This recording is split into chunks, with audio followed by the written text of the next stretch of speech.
Hello, my name is Monica Robinson, the Executive Director of the Shenandoah Valley Black Heritage Project.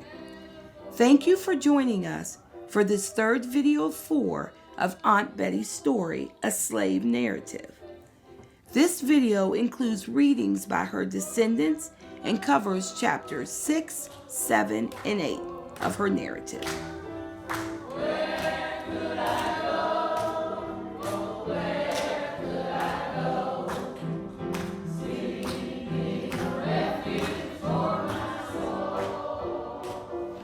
Several months passed, and I became a mother.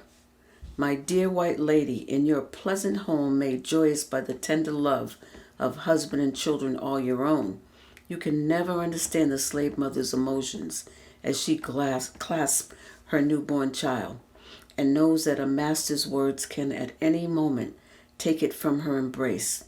And when, as was mine, that child is a girl, and from her own experience she sees it almost certain doom is to minister to the unbridled lust of the slave owner, and feels that the law holds over her no protecting arm. If it is not strange that, rude and uncultured as I was, I felt all of this, and would have been glad if we could have died together there and then.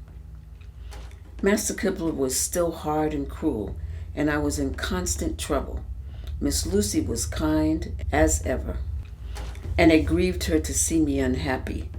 At last she told me that perhaps if I should have some other home and some other master, I should not be so wretched, and if I choose, I might look about to see what I could do. I soon heard that John Prince at Luray was wanting to buy a woman. Miss Lucy told me if it was agreeable to me, I might go to him and work for the fortnight, and if at the end of that time he wanted me and I chose to stay, she would arrange terms with him. But if I did not want to stay, not to believe anything that anyone might tell me, but come back at once to her. At the end of 2 weeks, Master John said he was going over to have a talk with Miss Lucy. And did I think, if he should conclude to buy me, that I should steal from him?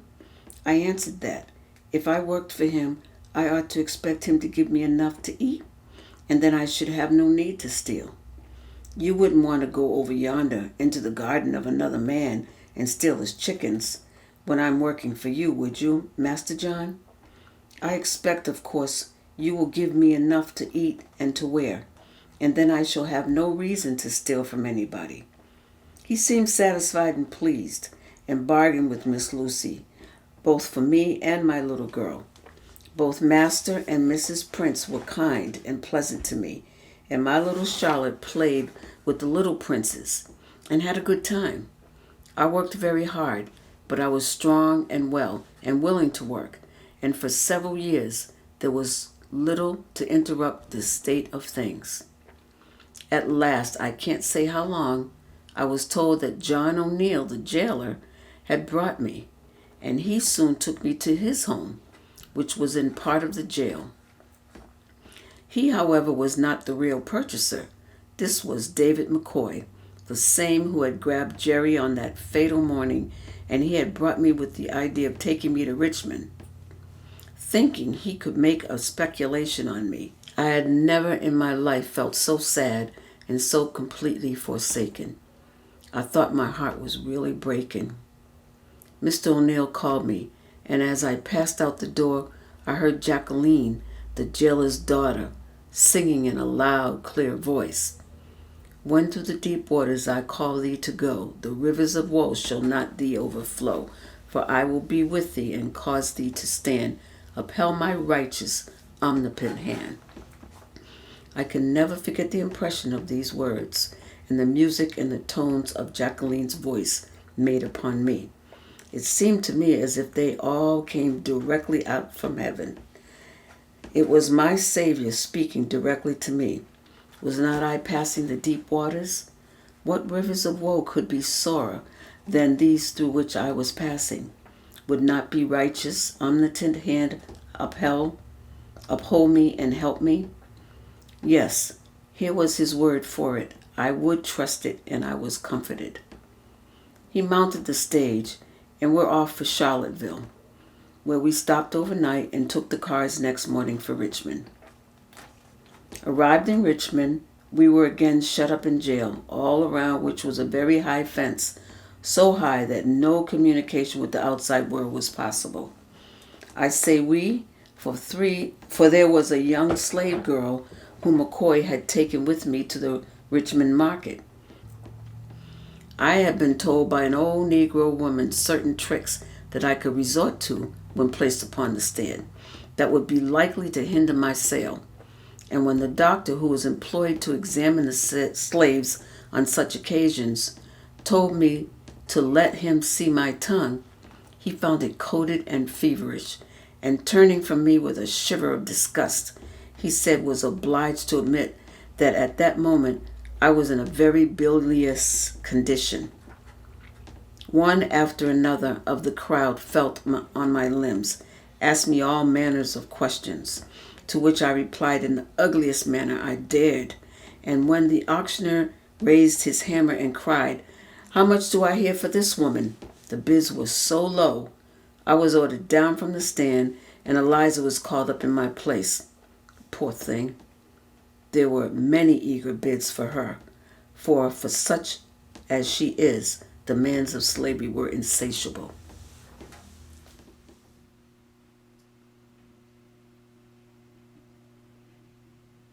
I was now taken back to Luray, and though McCoy was greatly disappointed at the result of his Richmond venture, he was wise enough to make the best of it.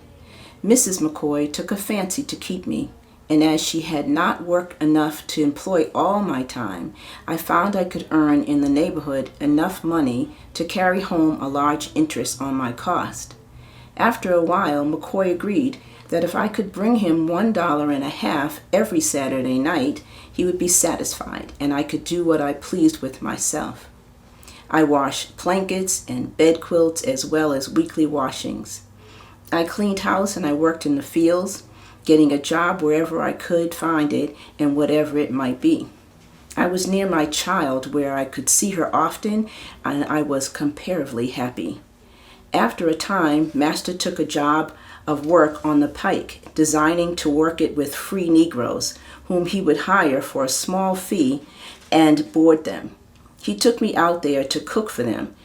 Sometimes one or another of these men would be insulting to me and impose upon me, but there are always one of their numbers who sometimes would come to my rescue. He would often bring water from the spring for me, and in many kind ways caused me to regard him with a different feeling from anyone I had met since I lost my poor Jerry.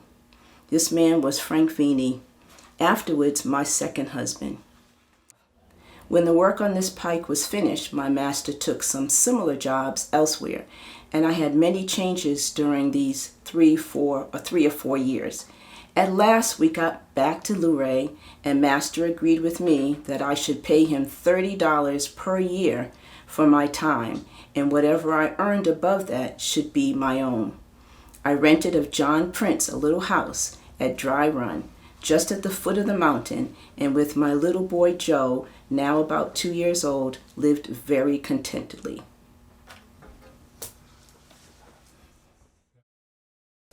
The spur of the Blue Ridge against which my little house leaned was called Stony Man, and it was supposed to be full of copper.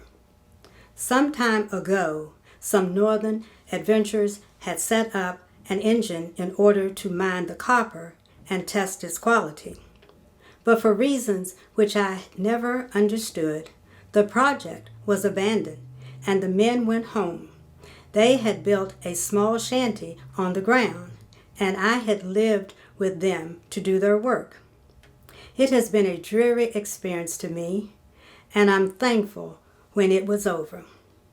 It was not, therefore, a pleasant circumstance to me when Lorenzo Prince called at my door and told me he had come to see if I would go up Stony Man again to keep house for 2 northern gentlemen who had just arrived in Luray and were going to start up the old engine and see what they could make of copper. Mr. G.J. Adams and Mr. J. Butterworth were the two gentlemen from Providence, Rhode Island. The next morning, as I neared the engine house, Mr. Butterworth saw me and came forward to speak with me. His manner of speaking was gentle and kind. He told me to go to the house, and Mr. Adams, who was now at the village, would be back soon and would arrange with me. It did not seem lonesome as I had imagined, and I set myself to work at once, pulling up the weeds that had overgrown everything and everywhere. It was not long before Mr. Adams came, and we were soon acquainted, and I felt content and at home. My boy was happy, as was I. Several months passed, I do not remember how many, when it became necessary for both Mr. Adam and Mr. Butterworth to go home for a time, and they paid me in advance to remain where I was while they should be gone. At last they returned, and things went on as before. I cannot tell now in what way it was first suggested that Mr. Adams should buy me and take me north with him. I think when he went home, he had talked with his wife and his sister, Miss Sarah Brown, about such a possibility, and Miss Sarah had offered to advance a part of the price for which I might be purchased. However that might have been, Mr. Adams now saw Mr. McCoy and found he was greatly pressed for money and would sell me as readily to him as to anyone.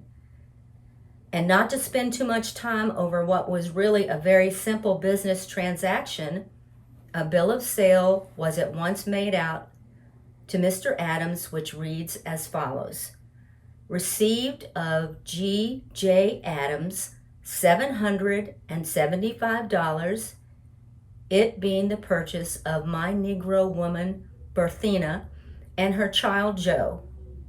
The right and title to this said Negro woman I warrant and defend against any person or persons whatsoever. Given under my hand and seal this 27th day of December, 1858, and it was signed David McCoy, and it was sealed by Benjamin F. Grayson. Not long after, I forget how long, Messrs. Adams and Butterworth suspended operation at the mine, and taking me and my boy, turned their faces homeward. They, at that time, expected to return after a few months and promised me I should go with them. So I did not feel so badly at parting with all the old faces and places as I should otherwise have done. However, before their business arrangements for going were matured, John Brown had made his invasion into Virginia, and the excitement that followed made it unsafe for anyone who sympathized with or defended him to be seen in the South, in any Southern state. Then followed the War of the Rebellion, and it was not till a much later date, and in a different way from what I had anticipated when I left, that I saw again the old fields where I had toiled and suffered, and grasped again the hands that before had beaten and bruised me.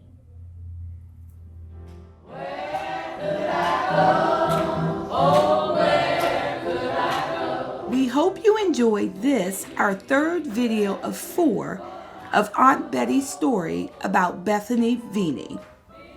This video is funded by a generous donation from the Virginia Humanities and from the Jerome L. Green Foundation, as recommended by Karen Brooks Hopkins, whose donation is in memory of Sister Judy Brown. Now we hope you will continue to learn about this amazing woman, Bethany Veney, by watching our last video of our series of 4.